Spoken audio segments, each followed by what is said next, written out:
Hai, berjumpa dalam pembelajaran matematika wajib untuk kelas 11 semester 2 bersama dengan saya, Bu Rosi. Di bab barisan dan deret kali ini, kita akan membahas mengenai bentuk khusus barisan dan deret aritmatika. Kita mulai ya. C. Bentuk khusus barisan deret aritmatika. Nah, bentuk khusus ini kita ambil sebenarnya dari rumus suku ke N. UN sama dengan A ditambah N-1 dikali B. Baik, satu-satu akan kita bahas. Yang pertama, jika terdapat 3 bilangan membentuk barisan aritmatika, maka terdapat hubungan sebagai berikut. Nah, kalau misalnya saya punya 3 suku membentuk barisan aritmatika, berarti suku-suku tersebut adalah U1, U2, dan U3 gini kan. Nah, dari suku pertama, suku kedua, dan suku ketiga, ini jika suku pertama dan suku ketiga ditambahkan, nih, suku pertama ditambah suku ketiga itu akan memperoleh 2 kali suku yang kedua. Kok bisa seperti itu? Kita bisa cek di sebelah sini ya. Cek. Nah, tadi kan dia bilang suku pertama ditambah suku ketiga. Kalau misalnya suku pertama itu adalah A, suku pertama itu adalah A, berarti suku kedua itu apa? A ditambah B. A itu kan suku pertama ya. Berarti kalau suku kedua A ditambah B, berarti U3-nya A plus 2B gini kan. Nah, kita akan cek. Tadi dia bilang suku pertama ditambah suku ketiga sama dengan 2 kali suku kedua. Nah, ceknya di sini suku pertamanya adalah A ditambah suku ketiga. Suku ketiga tadi adalah A ditambah 2B gini toh. Sama dengan 2 kali suku kedua. Berarti 2 kali A plus B gini. Oh, berarti ini A tambah A, 2A tambah 2B. Ini kita buka kurungnya aja, berarti 2A tambah 2B. Nah, itu dia pembuktiannya, berarti benar ya. Karena pembuktiannya benar, berarti kita bisa gunakan rumus ini. Jika terdapat 3 suku membentuk barisan aritmatika, maka berlaku rumus suku pertama ditambah suku ketiga sama dengan 2 kali suku tengahnya. Nah, itu dia. Oke, kemudian yang kedua. Yang kedua, jika terdapat 4 bilangan membentuk barisan aritmatika, maka terdapat hubungan sebagai berikut. Kita ngerjainnya sama seperti yang nomor 1 tadi ya. Kalau dia 4 bilangan berarti U1, U2, U3, kemudian U4 gini ya. Nah, ini coro bodohnya kalau saya nyebutkan, itu kamu lihat garis simetrinya. Simetri ya ini ya, ada 2 suku di sebelah kiri dan 2 suku di sebelah kanan. Itu artinya kalau suku paling kiri kita tambahkan dengan suku paling kanan, itu berarti hasilnya logikanya harus sama dengan jumlah 2 suku tengahnya. Kan kalau dilipat gitu kan, ini kan gede banget. Suku keempat itu kan gede banget. Suku pertama itu kan kecil. Gede tambah kecil berarti sedengan ya. Nah, suku kedua ini lebih kecil dari suku ketiga. Berarti mereka kalau ditambah seharusnya jumlahnya juga sedengan. Nah, coba kita cek. Kita kasih asumsi bahwa suku pertama ditambah suku keempat itu sama dengan suku kedua ditambah suku ketiga. Nah, seperti yang nomor 1 tadi, kita akan masukkan ke rumus ya. Suku pertama itu kan sama aja A ya, kita sebutkan sebagai A. Kemudian suku kedua itu kan berarti A plus B gini kan. Suku ketiga berarti A plus 2B, ini A plus 3B. Dapatnya dari mana, Bu? Dari rumus UN ya. UN A plus N-1B. Nah, kamu nanti cari sendiri langsung ketemu kayak gini. Nah, sekarang kita akan cek apakah rumus ini berlaku di sebelah sini ya. Kayak tadi, cek 2 suku tepi itu dijumlah akan sama dengan jumlah 2 suku tengah. Berarti U1 tadi adalah A ditambah suku keempat A plus 3B, itu apakah dia sama dengan suku kedua A plus B ditambah suku ketiga A plus 2B. Nah, kita cek ini berarti 2A ditambah 3B. Yang ini berarti berapa? A tambah A, 2A, B tambah 2B, 3B. Betul? Betul ya? Oke, karena ruas kiri sama dengan ruas kanan, berarti rumus U1 ditambah U4 sama dengan U2 ditambah U3 ini berlaku. Artinya, jika terdapat 4 bilangan membentuk barisan aritmatika, maka terdapat hubungan bahwa jumlah 2 buah suku tepi itu sama dengan jumlah 2 buah suku tengah. Oke. Nah, kita akan lanjutkan ke sini. Yang ketiga, barisan aritmatika dengan banyak suku ganjil dapat dimisalkan sebagai berikut. Nah, gini, saya mau pakai orek-orek dulu ya.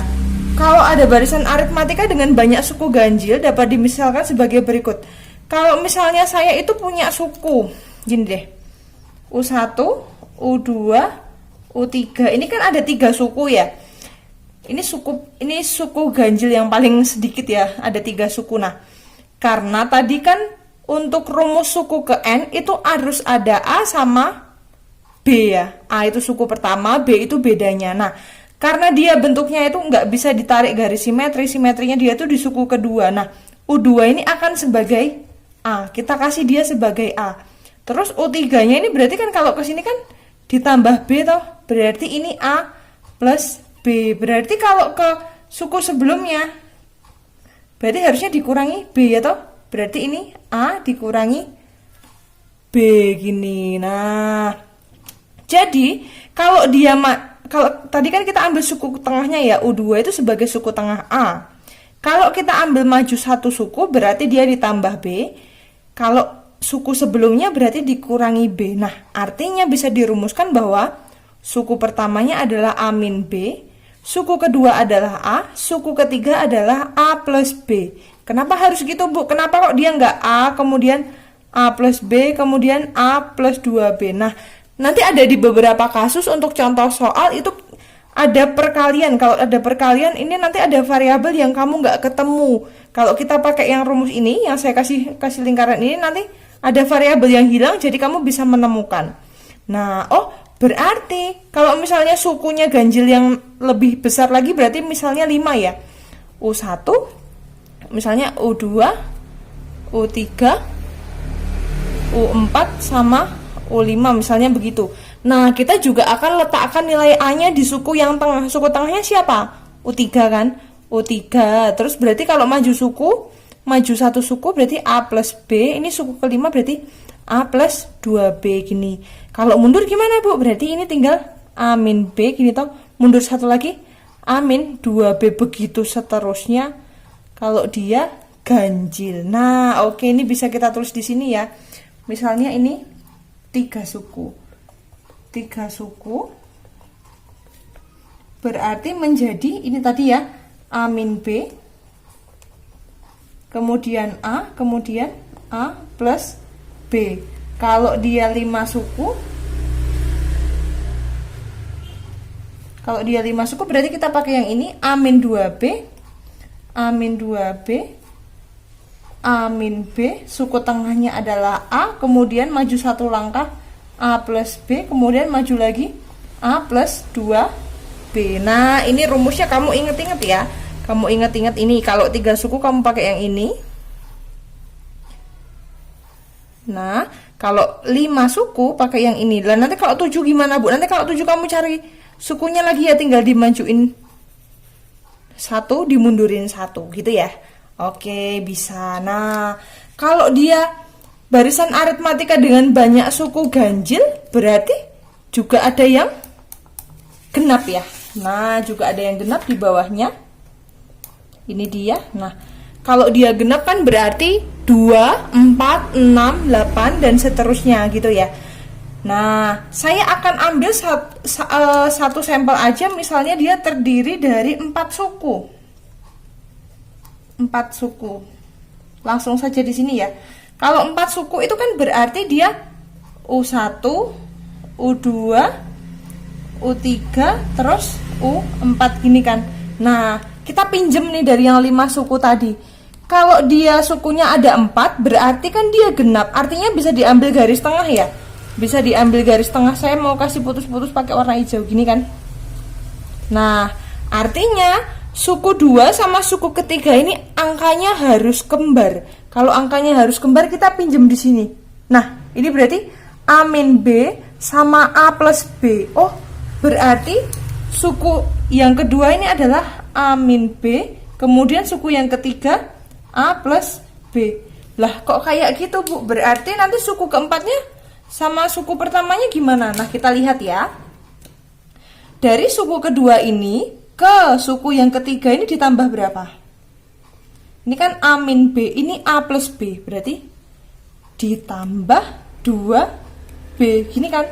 Karena dia ditambah 2B, berarti kalau mau maju suku, satu suku ini juga harus ditambah 2B. Oh, berarti suku berikutnya berapa? Suku berikutnya menjadi A ditambah 3B gini. Nah, berarti kalau kita mundur satu suku gimana, Bu? Kalau mundur satu suku berarti dikurangi 2B. Ini panahnya ke kiri ya. Dikurangi 2B. Berarti kalau dikurangi 2B menjadi A dikurangi 3B. Nah, gini ya. Hati-hati yang di sini panahnya saya tulisnya mundur ya, jadi dia bernilai negatif. Nah, oke. Oh, berarti ini rumus yang kita gunakan jika diketahui barisan aritmatika dengan banyak sukunya adalah genap. Oke, ini dia. Duh, bingung, Bu. Kalau bingung kita langsung masuk ke contoh soal saja ya. Baik, contoh soal yang pertama. Diketahui barisan bilangan 4x dikurangi 1, x ditambah 9, x dikurangi 2. Tentukan nilai E jika barisan tersebut merupakan barisan aritmatika. Nah, di sini karena ini terdiri dari 3 suku ya. Karena dia terdiri dari 3 suku, berarti kan tadi U1, U2 sama U3. Kamu masih ingat hubungannya enggak? Hubungannya tadi apa? Suku tepi, 2 buah suku tepi itu kalau dijumlahkan U1 tambah U3 itu kalau dijumlahkan sama dengan 2 kali suku tengahnya. Oke, kita tinggal masukkan angkanya ya. Suku pertama tadi adalah ini kan, U1 ini U2 yang ini U3. Oke, kita masukkan saja. Suku pertama adalah 4x dikurangi 1 ditambah suku 3 adalah x dikurangi 2 sama dengan 2 kali suku kedua x ditambah 9. Oke, nah ini tinggal kita buka kurungnya saja. 4x ditambah x berarti 5x, kemudian min 1 min 2 min 3. Oke, yang ini berarti 2x ditambah 2 kali 9 18. Nah, kita jadikan satu ruas ya. 5x dikurangi 2x langsung saja 3x sama dengan 18 ditambah 3 berarti 21. Oke, 3x sama dengan 21 berarti nilai x nya berapa? 7. Oke, bisa? Bisa ya? Atau Bu, saya mau pakai cara manual boleh nggak Bu? Mau pakai cara manual ya boleh. Terkadang ada yang menggunakan beda. Nah, sini saya akan tulis soalnya lagi ya, atau di sini. Kan tadi soalnya adalah 4x dikurangi 1, kemudian x ditambah 9, kemudian x dikurangi 2. Nah, ini kan suku pertama, suku kedua, suku ketiga. Nah, dari suku pertama ke suku kedua itu kan ada beda ya? Ada beda. Dari suku kedua ke suku yang ketiga itu juga ada beda. Beda yang sebelah kiri sama beda yang sebelah kanan itu sama enggak?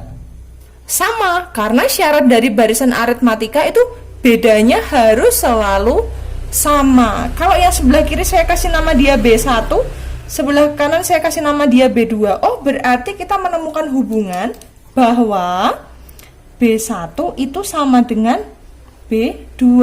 B1 diperoleh dari mana? Ini kan tadi U1, ini U2, ini U3.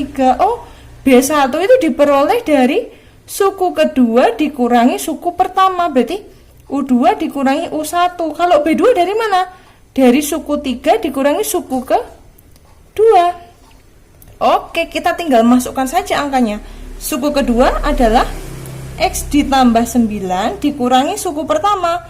4x dikurangi 1 sama dengan suku ketiga x dikurangi 2 dikurangi suku kedua. X ditambah 9. Wes, kalau sudah kayak gini kita tinggal buka kurungnya saja ya. X dikurangi 4x berarti min 3x. 9 dikurangi min 1 berarti plus 1. 10 sama dengan x dikurangi x habis ya, berarti min 2 min 9 min 11 gini ya. Oke, nggak apa-apa. Ini min 3x sama dengan min 21 berarti x nya berapa? 7. Sama kan? Sama. Kamu boleh pakai cara yang kiri atau pakai cara yang kanan, cara yang manual menggunakan prinsip beda, itu sama saja. Oke. Selanjutnya, contoh soal nomor 2. Nah, ini contoh soal yang kemarin juga keluar ya di latihan kamu. Sebuah segitiga siku-siku, sisi-sisinya membentuk barisan aritmatika. Jika sisi miringnya 40, tentukan sisi yang terpendek. Oke, mari kita jawab. Sebuah segitiga siku-siku, saya mau gambar sembarang aja segitiga siku-siku di sini. Lah, gini. Oke, anggap saja gambar saya bagus ya. Sebuah segitiga siku-siku, sisi-sisinya membentuk barisan aritmatika. Jika sisi miringnya 40, tentukan sisi yang terpendek. Kalau diketahui segitiga siku-siku, kamu harus ingat sama rumus Pythagoras. Nah, rumus Pythagoras itu kan ada triple Pythagoras ya. Triple Pythagoras itu yang membentuk barisan aritmatika itu adalah yang 3. Ingat ya. Triple Pythagoras 3, 4, dan 5. Ini kan membentuk barisan aritmatika ya. Nah, dari 3, 4, dan 5 ini kan berarti 3 itu sebagai sisi terpendeknya. 3, 4 itu yang di sini, 5 itu sisi terpanjang. Kalau ini kan kita nggak tahu nih nanti ini berapa, 3 kali berapa, 4 kali berapa, 5 kali berapa, nggak tahu. Nah, ini kita misalkan aja ini 3P, ini 4P, ini 5P, gini kan. Nah, di sini diketahui bahwa sisi miringnya adalah 40. Sisi miringnya itu siapa? 5P. Berarti 5P sama dengan 40 gini toh. P-nya berapa? 40 bagi 5, 8. Oh, P-nya 8. Yang ditanya apa? Tentukan sisi yang terpendek. Sisi yang terpendek siapa? Sisi yang terpendek berarti 3P. Sisi yang terpendek adalah 3P. Oh, berarti 3P sama dengan 3 kali 8. 3 kali 8 berapa? 2, 4. Oh, berarti sisi yang terpendek 3P. Lah, berarti kalau misalnya kita tambahin ya, sisi-sisi segitiga tersebut berarti berapa aja? Sisi segitiga, sisi-sisi ding ya. Sisi-sisi segitiga berarti berapa aja? 3P, 4P, 5P. 3P tadi 2, 4. 4P berarti berapa? 4 kali 8. 32 ya, sama 5P, 5 kali 8, 40. Oh, ini ternyata deret aritmatika untuk sisi-sisinya si segitiga siku-siku. Oke, gitu bisa paham ya untuk yang soal yang sudah kamu kerjakan kemarin. Oh, satu contoh soal lagi. Nah, ini dia. 3 bilangan positif membentuk barisan aritmatika naik. Nah, ini kalau ada keterangan aritmatika naik itu nanti berarti bedanya kita ambil yang bernilai positif ya. Jika jumlah ketiga bilangan tersebut adalah 18 dan hasil perkaliannya adalah 192, tentukan 3 bilangan tersebut. Nah, di sini yang perlu kamu ingat adalah 3 bilangan positif. Berarti itu baris aritmatika dengan 3 bilangan positif. Kalau dia 3 bilangan positif berarti nanti dimisalkan itu ya, pakai sifat yang pertama tadi. Nah, ini kita jawab. Karena dia adalah 3 bilangan positif, berarti bilangan tersebut yaitu U1, U2, dan U3. Kalau bilangannya ganjil berarti kita taruh nilai A di tengah ya. A-nya di tengah, kemudian ini berarti A plus B, sebelumnya A dikurangi B. Gini kan, masih ingat ya? Oke, karena kita sudah punya acuannya, sekarang kita lihat. Jika jumlah ketiga bilangan tersebut adalah 18, jumlahnya 18 nih. Jumlahnya sama dengan 18. Jumlah itu berarti mana? Suku pertama ditambah suku kedua ditambah suku ketiga, nilainya 18. Kita cek suku pertama rumusnya apa? A dikurangi B. Rumus kedua? Rumus suku kedua? A. Rumus suku ketiga? A plus B sama dengan 18. Aduh, sama dengannya nggak jejer nih. Nah, sekarang kita lihat, kita operasikan ini enak banget nih. A ditambah A berarti berapa? 3A ya. 3A. Terus yang ini min B ditambah B. Habis toh. Nah, ini yang saya maksud kalau nanti dia bisa menghasilkan angka. Kalau tadi kita pakai rumus yang A-nya di sini, ini A plus B, ini A plus 2B, ini nggak bakal ketemu. Nah, gitu ya, paham ya? 3A sama dengan 18, berarti A-nya berapa? 18 bagi 3 itu adalah 6. Oke, kita sudah ketemu nilai A sama dengan 6. Ini disimpan dulu, karena kita mau cari yang lain. Cari apa? Hasil perkaliannya adalah 192. Tadi kita sudah menemukan jumlahnya ya. Sekarang kita mau mencari hasil perkaliannya. Saya taruh di sini. Hasil kalinya adalah 192. Sama dengan 192. Nah, kalau hasil kali itu berarti gimana? Suku pertama dikali suku kedua dikali suku ketiga, hasilnya 192. Oh, berarti kita akan mengalihkan suku-sukunya ini tadi. Suku pertama adalah A min B, dikali suku kedua adalah A, dikali suku ketiga A plus B, sama dengan 192. Oke, nah perkaliannya ini gampang sekali kalau kamu ingat perkalian yang angkanya kembar loh. Masih ingat nggak? Orek-orek lagi, mana nih? Nah, kalau saya punya A min B dikali A plus B, angkanya sama tapi tandanya beda, itu kan berarti depan dikuadratkan dikurangi belakang dikuadratkan, gini toh? Gitu ya. Oke, berarti A kuadrat dikurangi B kuadrat. Bu, lah itu masih ada A, hanya taruh depan aja. Nah, gini kan? Sama dengan 192. Oke, sudah cantik kayak gitu. Kita bisa masukkan tadi nilai A yang sudah kita temukan. Berapa tadi A-nya? 6 ya. 6 dikali 6 kuadrat dikurangi B kuadrat sama dengan 192. 192 dibagi 6 itu berapa? 192 dibagi 6, orek-orek. Pakai orek-orek. 192 dibagi 6 itu adalah 3, 18, 12 bagi 6, 32 ya. 32 ini berarti 32, yang ini 36 dikurangi B kuadrat. Oke. Ini berarti 36 dikurangi 32 itu 4. B-nya jadi positif. B kuadrat sama dengan 4. Padahal kalau ditarik akar B itu kan bisa 4 atau B sama dengan min 4, gini kan. Nah, tapi karena tadi yang diminta adalah barisan aritmatika naik, berarti yang dipakai yang B sama dengan 4 yang positif ya. Ini tadi. Nah, oke. Tentukan 3 bilangan tersebut. Wah, yuk. Tentukan 3 bilangan tersebut. 3 bilangan tersebut berarti A min B. A-nya 6, min B-nya 4. Terus A 6, terus A plus B, A-nya 6 plus B-nya 4, gini ya. Oh, berarti bilangan tersebut berapa? 6 dikurangi 4, 2, 6, 10. Oke, nah itu dia bilangannya. Ketiga bilangan tersebut adalah 2, 6, dan 10. Tadi bilangnya jumlah ketiga bilangan tersebut adalah 18, bener gak? 10 tambah 6, 16 tambah 2, 18, betul. Kemudian hasil perkaliannya 192. 2 kali 6, 12 kali 10, 120. Wow. Bisa begitu? Oh, ternyata salah nih ya. Ini saya harusnya B-nya 2 kok ya. Oh, salah nih bro, sini B-nya harusnya 2. Sebentar. Tada, sudah saya hapus. Saking ngebutnya sampai salah ya. Nih, kita ulangi. B kuadrat sama dengan 4, berarti B-nya berapa tadi? Plus 2 sama min 2 ya. Tadi saya tulisnya 4, salah ya.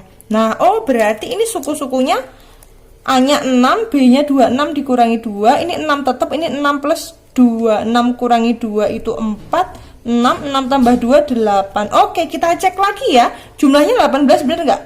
8 tambah 6 tambah 4, ini kan 10, 18, betul ya. Kalau hasil kalinya bener nggak?